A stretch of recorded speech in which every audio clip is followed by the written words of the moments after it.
Guys ரீசெண்டாக Jailer 2 படத்துடைய title teaser release ஆயிருந்துச்சு.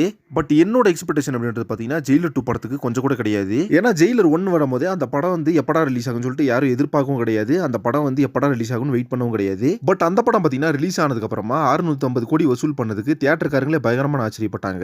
ஏன்னா அது காரணம் என்ன அப்படின்னு பார்த்தீங்கன்னா வேட்டையின் படத்துல இருந்தளவு கண்டென்ட் ஸ்டஃப் கூட நம்ம ஜெயிலர் 1ல கிடையாது. ஆனாலும் ஏதோ ஒரு ஃப்ளூக்ல பார்த்தீங்கன்னா அந்த படத்தை சிவராஜ்குமார் மோகன்லால்னு வச்சுட்டு ஓரளவுக்கு ரீச் பண்ண வச்சுட்டாங்க.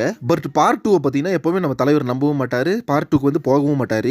ஆனாலும் ஜெயிலர் முதல் பார்ட் கொடுத்த ஹிட்டை வச்சு தான் இந்த படத்துக்கு ஓகே பண்ணிருக்காரு அப்படின்னு நான் நினைக்கிறேன். ஸோ ஃபுல் அண்ட் ஃபுல் பார்த்தீங்கன்னா ஜெயிலர் 1ஓட ஹிட்டை மட்டுமே நம்பி இந்த படத்தை எடுக்கிறாங்க அப்படின்றது ஒரு உண்மையான விஷயம். ஏன்னா ஜெயிலர் 1 வந்து அந்த படத்தோட ஹிட்டுக்கு அப்புறமா கூட அந்த படத்தோட செகண்ட் பார்ட் எப்பப்பா எடுப்பீங்கன்னு சொல்லிட்டு யாரும் கேட்கவும் கிடையாது, அந்த படத்தை எதிர்பார்க்கவும் கிடையாது. ஸோ ஃபுல் அண்ட் ஃபுல் பார்த்தீங்கன்னா சன் பிக்சரை பொறுத்தளவுக்கு ஏதோ ஒரு மூட நம்பிக்கையில தான் இந்த படத்தை எடுக்கிறாங்க. கண்டிப்பா ஹிட் ஆயிரும், ஏன்னா ஜெயிலர் 1 வந்து ஹிட் ஆயிருச்சு, அதனால இந்த படம் ஓடிரும் சொல்லிட்டு ஜெயிலர் 1ல வச்ச மாதிரியே மோகன்லால் சிவராஜ்குமார் சொல்லிட்டு இதுல வந்து யாராவது கேமியோ பண்ண வைப்பாங்க. இந்த படத்துல பாத்தீங்கன்னா பிளாக் காமெடி வைக்கிறேன், அதை வைக்கிறேன், இதை வைக்கிறேன்னு சொல்லிட்டு நம்ம நெல்சனும் பாத்தீங்கன்னா ஏதாச்சும் உள்ள பண்ணி வச்சிருப்பாரு. ஃபைனலா தலைவர் ஃபேன்ஸோட தாட் எப்படி இருக்குன்னு பாத்தீங்கன்னா கூலி படத்து மேல இருக்க எதிர்பார்ப்பு கூட பாத்தீங்கன்னா ஜெயிலர் 2 மேல கிடையாது அப்படின்றத ஒரு உண்மையான விஷயம். சோ இதை பத்தி உங்க ஒப்பீனியன் என்ன அப்படின்றத கமெண்ட் பாக்ஸ்ல மறக்காம மென்ஷன் பண்ணுங்க. மேலும் சினிமா பத்தின இன்ட்ரெஸ்டிங்கான தகவலுக்கு நம்ம சேனலை சப்ஸ்கிரைப் பண்ணிக்கோங்க. நெக்ஸ்ட் ஒரு இன்ட்ரெஸ்டிங் பண்றேன். Thank you very much friends.